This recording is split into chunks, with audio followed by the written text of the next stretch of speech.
You're listening to Ask Chazz on SiriusXM. Chazzarino. Yes. Billy Baldwin. Hey, how are you? Is this one of the famed Baldwin brothers, Mr. Billy Baldwin? Oh, we got Alec, we got Daniel, we got Steven, we got Billy, we got Keenan Ivory, we got Damon, we got them all. We got all the brothers here. Keenan Ivory Baldwin, Damon Baldwin. Billy, tell us, what are you doing now? You're on Gossip Girl. You're doing a movie right now, I hear, right? Yeah, I just finished up Hawaii Five-0, a little arc on that for a couple seasons, and I'm in my fourth season of Gossip Girl, and now I'm up in Northern Ontario. My agents lied to me to get me to lock into this picture. They said, yeah, it's a movie in the suburbs of Toronto. I'm 5 hours. Only in Canada, with a country that vast, could you be 5 hours north of Toronto and they call it the suburbs. But I'm in a town called Sudbury doing a cable TV movie called Be My Valentine, having a great time. Almost done. Wrapping up Friday, 2 days. Billy, let me tell you something. Billy always annoyed me. Only one thing ever annoyed me about my friend Billy Baldwin. Billy was my neighbor. He used to live near me. Now he lives in L.A. now. Well, actually, he lives on Santa Barbara. It's all the Baldwin brothers. They have this hair. It annoyed the hell out of me. Billy and I would see him in the morning. He would get out of bed. He'd roll out of bed, and they all have the most gorgeous hair. It always annoyed me. You know, what are you going to do? You know, it's. You used to say to me all the time, if I had your hair, he goes, right now, he goes, I'd pay $2 million for your hair. Because if I had your hair, I'd pay $2 million. If I had your hair, I'd be making $10 million a picture. So it would be well worth the investment of the $2 million. Exactly. You know, Billy is just Billy's a terrific guy and a wonderful, wonderful actor. Billy, the movie you did with Russell, the name of it again? It just. Backdraft. I love that movie. It's always on. It's just a classic. It's just a great movie. And I was just in Toronto last weekend at a benefit fundraiser that was chaired and hosted by Kurt. We hadn't seen each other in about 2 years, and we spent 3 days in Toronto palling around and just, grab acid and had a ball. It was great. It was like a little reunion for the two of us. It was just wonderful to see him. And one of the top shelf guys in the business for sure. You've always said that. About Kurt Russell, and I've always appreciated that. I never worked with him. I never met him, but I know you always spoke with. Billy, he's your kind of guy, Chaz, because I know him well, and I know you way better. But I know the kind of guy that you respond to. The guy played. He played. It's like single A baseball down in the Mexican League for a couple of years. He's been acting since he's 9 years old in the Disney movies. He's a real pro and a real talent. He's kind of, to me, a little bit like Jeff Bridges, one of those guys who's respected in the industry, but sort of, doesn't get the appreciation and the respect, proportionally. I agree. I think he's on the list of the greats. Absolutely, I agree with you. I think he's a wonderful actor. Billy, I know we don't have much time, but Billy, what would be your advice? I'm sure many people come over to you and ask you about, hey, how do I get into business? I mean, if you had just a couple of things to say to a young actor that really wants to be in the business, I mean, is there any advice that helped you along the way? I mean, obviously you come from an acting family. Is there any advice that you can give some of these people, Bill? Well, I mean, to me, it's always simple. It's real simple, when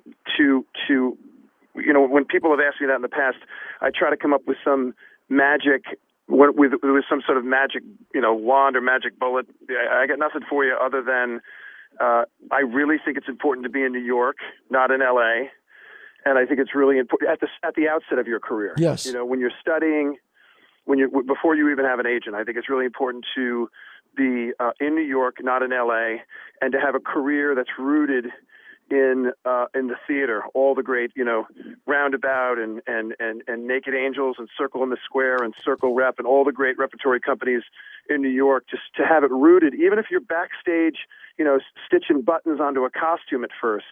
That's not the way it worked out for me, and I regret it. And if I had to do it all over again, that's exactly the way I would have done it. But my problem was my second audition was Born on the 4th of July, and I booked it with Oliver Stone and Tom Cruise, and 18 months later, I had already put Born on the 4th of July, Preppy Murder, Internal Affairs, Flatliners, and Backdraft in the can in the first 18 months after I signed with an agent.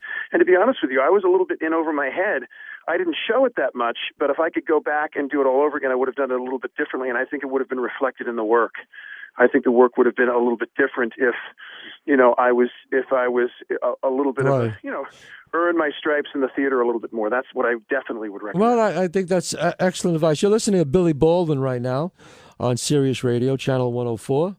And Billy, I cannot thank you enough. Billy has always been a dear friend of mine, and listening to this show, folks, you'll be hearing, some time to time, some of my Hollywood friends or New York friends calling in and giving their advice. Billy, the great Billy Baldwin. Billy, I cannot thank you enough. I appreciate it. Oh, anytime. Hey, we got the playoffs coming up. Hey, we got the debates tonight with Obama and that's Mitt right. Romney. It's a big night. We got the Yankees. I feel good about it. I don't think it'll come down to the one-game playoff, but exciting stuff happening in Baltimore. Exciting stuff. And we're going to get, and not only this show is going to talk about, film and acting and writing, we're going to talk about music too. One day, I'm going to get Billy's incredible, beautiful, talented wife, China Phillips, on the phone, and she's from Wilson Phillips, and we're going to get her on the phone one day, and we're going to talk about music. All right, Billy, you tell China I said hi. Do I have time for a quick story? I could save the story for next time. I want to tell the story about when we were in Montreal doing that movie and the Yankees were playing the Mets.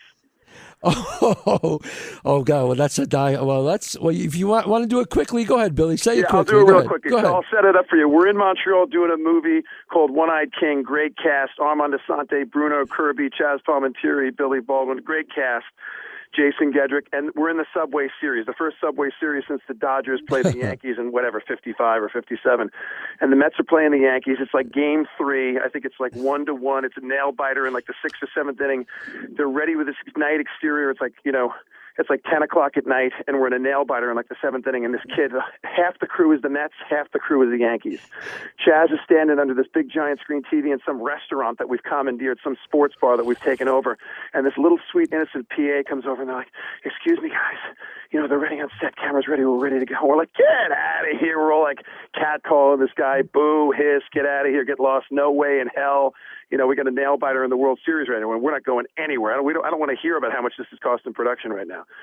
And then the kid comes back again, and he comes back again, and finally he walks up to Chazz and he goes, "Excuse me, Mr. Palminteri, I just wanted they just asked me to come in here to tell you that cameras all ready and they're ready to go." And Chazz turns to the PA and he goes, "Hey kid, do me a favor. You got a dictionary?" The kid goes, "Well, no." He goes, "Can you get one?" He goes, "Well, I suppose so." And he goes, "Do me a favor. Go look up the word, get the fuck out of here." Yes, I did say that. And the kid, literally, the house comes down howling, and the kid runs out the door like with his tail between his legs. And, of course, he went on the set and hugged the kid and kissed the kid, and we had a good laugh at his expense. But it was one of the funniest moments. Armand Asante almost swallowed his tongue. Yes. And Bruno Kirby, may he rest in peace. May he rest in peace, Bruno. Yes. Floor. Billy, thank you for telling that story, because they realize what a diehard Yankee fan we both are.